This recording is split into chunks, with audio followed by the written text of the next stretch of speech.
बिस्मिल्लाहिर्रहमानिर्रहीम। तो दोस्तों, आप सभी को जीएस वॉइस की तरफ से अस्सलामु अलैकुम।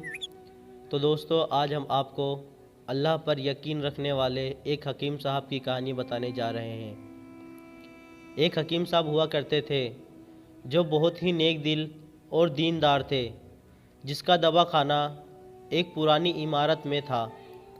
हकीम साहब रोज़ अपने दवाखाने जाने से पहले अपनी बीवी से कहते कि जिस चीज़ की ज़रूरत तुमको आज है वो तुम एक कागज़ पर लिख कर दे दो, तो उनकी बीवी लिख कर दे देती थी।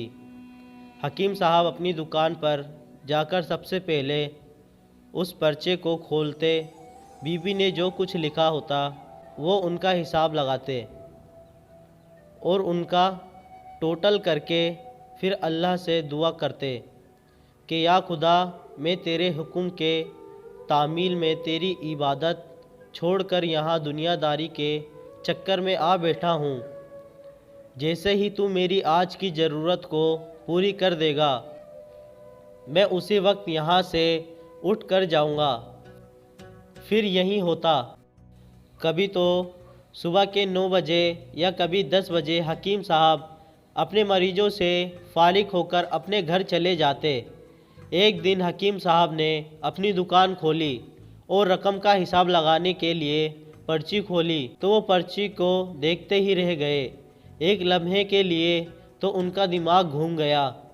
उनको अपनी आंखों पर विश्वास नहीं हो रहा था, लेकिन जल्द ही उन्होंने अपने आप पर काबू पा लिया। उस पर्चे पर आटे दाल के अलावा उनकी बीवी ने लिखा हुआ था बेटी के दहेज का सामान। हकीम साहब कुछ देर सोचते रहे, फिर जब चीज़ों की कीमत लिखने के बाद दहेज के सामान के सामने लिख दिए कि ये खुदा का काम है और खुदा ही जाने, फिर वो अपने काम में लग गए। 1-2 मरीज आए थे जिनको हकीम साहब ने दवा दे दिया। उसी वक्त उनकी दुकान के सामने एक बड़ी सी कार आकर रुकी, लेकिन कार के आने या कार के अंदर कौन है उनको हकीम साहब ने कोई तवज्जो नहीं दी, क्योंकि कई कार वाले भी हकीम साहब के पास अपना इलाज करवाते आते थे। ये सब तो रोज़ का काम था। जब सारे मरीज़ अपनी दवा लेकर चले गए तो कार वाले साहब कार से बाहर निकले, हकीम साहब को सलाम किया और जाकर उनकी दुकान में बैठ गया। तो हकीम साहब ने कहा कि अगर आपको कोई दवा लेनी है तो यहाँ स्टूल पर आकर बैठ जाए, ताकि मैं आपको चेक कर सकूं, और अगर आपको किसी और मरीज़ की दवा लेकर जानी है तो आप उसी मरीज़ की हालत बता दें। फिर वो साहब बोले कि हकीम साहब, मुझे लगता है कि आपने मुझे पहचाना नहीं, लेकिन आप मुझे पहचान भी कैसे सकते हैं, क्योंकि मैं आपसे 15 साल बाद मिल रहा हूँ। अपनी पहचान के लिए मैं आपको अपनी पुरानी मुलाकात के बारे में बताता हूँ। जब मैं पहली मर्तबा यहाँ पर आया था तो मैं यहाँ खुद नहीं आया था, बल्कि मुझे यहाँ खुदा ने भेजा था, क्योंकि खुदा को मुझ पर रहम आ गया था और वो मेरा घर आबाद करना चाहता था। कुछ ऐसा था कि मैं अपने गांव जा रहा था, तभी हमारी गाड़ी आपकी दुकान के सामने आकर पंचर हो गई। ड्राइवर गाड़ी का पहिया लेकर पंचर लगवाने चला गया।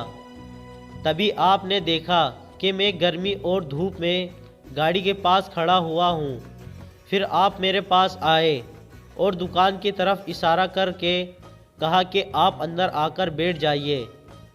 तो मैंने आपका शुक्रिया अदा किया और कुर्सी पर आकर बैठ गया। ड्राइवर ने कुछ ज़्यादा ही देर लगा दी थी।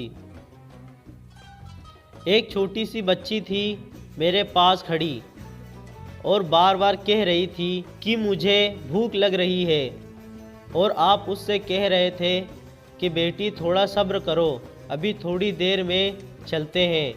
मैं ये सोच रहा था कि मैं आपके पास इतनी देर से बैठा हूँ, लगता है मुझे आपसे कोई दवा खरीदनी चाहिए। ताकि आप मेरे बैठने को ज़्यादा महसूस ना करें। मैंने कहा कि हकीम साहब, मैं इंग्लैंड में रहता हूँ, वहाँ गए हुए मुझे 6 साल हो चुके हैं। जाने से पहले मेरी शादी हुई थी, लेकिन आज तक मेरी कोई औलाद नहीं है। मैंने हर जगह इलाज करवाया, लेकिन अब सिर्फ मायूसी है। आपने कहा कि मेरे भाई तौबा इस्तग़फ़ार पढ़ो और अपने रब से मायूस ना हो। याद रखो, उसके ख़जाने में किसी चीज़ की कमी नहीं। औलाद, माल, गम, खुशी, ज़िंदगी और मौत सब उसी के हाथ में है। किसी डॉक्टर के हाथ में शिफा नहीं होती और ना किसी दवा में शिफा होती है। अगर शिफा मिलती है तो वो खुदा के हुक्म से मिलती है। औलाद देनी है तो वही देगा। मुझे याद है कि आप बातें भी कर रहे थे और साथ पुड़िया भी बनाते जा रहे थे। सारी दवाएं आपने 2 हिस्सों में करके उन्हें अलग अलग लिफाफों में रख दिया। आपने मुझे पूछा कि आपका नाम क्या है। मैंने कहा मेरा नाम अफजल है। आपने एक लिफाफे पर अफजल लिखा और दूसरे लिफाफे पर बेगम अफजल लिखा। फिर दोनों लिफाफे एक थैले में डालकर दवा खाने का तरीका बताया। मैंने बेदली से दवाई ले ली, क्योंकि मैं तो सिर्फ आपको कुछ रकम देना चाहता था। लेकिन जब दवा लेने के बाद मैंने पूछा कि कितने पैसे देने हैं, आपने कहा कि बस ठीक है। तो मुझे कुछ समझ में नहीं आया, तो मैंने दोबारा पूछा, तो आपने कहा कि आज का खाता बंद है।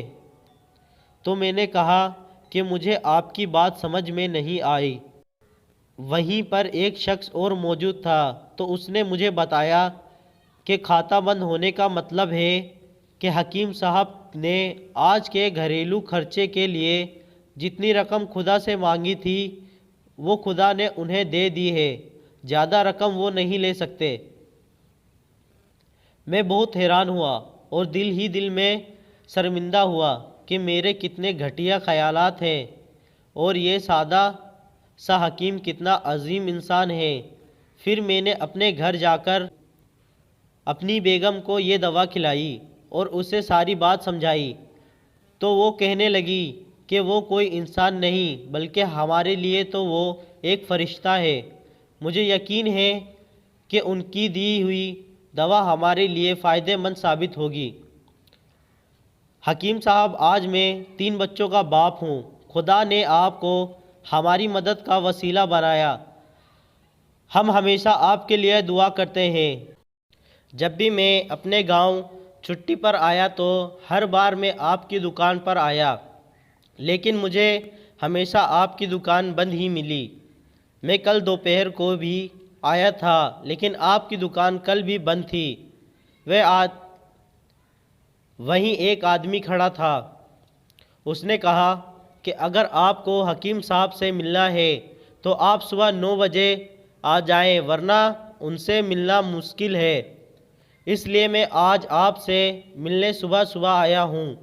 जब 15 साल पहले मैंने आपकी दुकान में आपकी बेटी को देखा तो मैंने बताया था कि उसे देखकर मुझे मेरी भांजी याद आ रही है। मेरी भांजी की शादी इस महीने में ही होनी है। उसकी शादी का सारा खर्च मैंने अपने जिम्मे लिया था। मैंने उसे पैसे भिजवाए थे कि वो अपनी मर्जी की चीज़ें खरीद ले। उसे बुखार था, लेकिन उसने किसी को नहीं बताया। वो बुखार की दवाई खाती रही और घूमती रही। फिर एक दिन वो बाज़ार में बेहोश होकर गिर गई। अस्पताल ले जाने के बाद पता चला कि उसे बहुत तेज़ बुखार है और वो बेहोशी की हालत में ही दुनिया से चली गई। उसके इंतकाल होने के बाद ना जाने क्यों मुझे और मेरी बीवी को आपकी बेटी का ख्याल आया। हमने ये फ़ैसला किया कि हम दहेज का सारा सामान आपकी बेटी के लिए पहुंचा देंगे और अगर शादी जल्द हो गई तो सारा इंतज़ाम खुद ही करेंगे, और अगर अभी कुछ वक्त हुआ तो नगद रकम पहुंचा देंगे। मेरी आपसे ये गुजारिश है कि आप इन सब के लिए मुझे मना नहीं करेंगे। यह सुनकर हकीम साहब हैरान और परेशान थे और फिर बोले, अजमल साहब, आप जो कुछ कह रहे हैं मुझे तो यकीन हो रहा है। मैंने आज सुबह बीवी के हाथ से लिखी हुई पर्ची देखी तो घर के खाने पीने के सामान के साथ बेटी के दहेज का सामान लाने को लिखा हुआ था, और आप खुद देख लें कि पर्ची पर क्या लिखा हुआ है। यह कहकर हकीम साहब ने पर्ची अजमल साहब को थमा दी। अजमल साहब ने जब पर्ची देखी तो वो देखकर हैरान हो गए। उस पर लिखा था कि ये खुदा का काम है, खुदा ही जाने। हकीम साहब ने कहा कि अजमल साहब, यकीन मानिए, जो भी मेरी बीवी ने पर्ची में लिखा हो, आज तक ऐसा नहीं हुआ कि उन सब चीज़ों को लाने का बंदोबस्त नहीं हुआ। आपकी भांजी की वफ़ात का मुझे बहुत अफसोस है, लेकिन मैं उस पाक रब की कुदरत पर हैरान हूँ कि जो हमें क्या क्या मोजज़ात दिखाता है। इस तरह हकीम साहब की बेटी के दहेज के सामान इंतज़ाम होता है और बड़े धूमधाम से उनकी बेटी की शादी हो जाती है।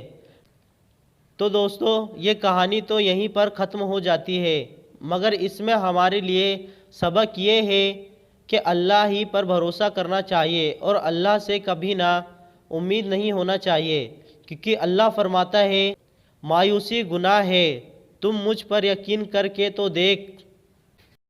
तो दोस्तों, ये थी हमारी आज की स्टोरी। अगर स्टोरी अच्छी लगी हो तो हमारे वीडियो को लाइक करें, चैनल को सब्सक्राइब करें इसी तरीके के वाक़यात और कहानी सुनने के लिए।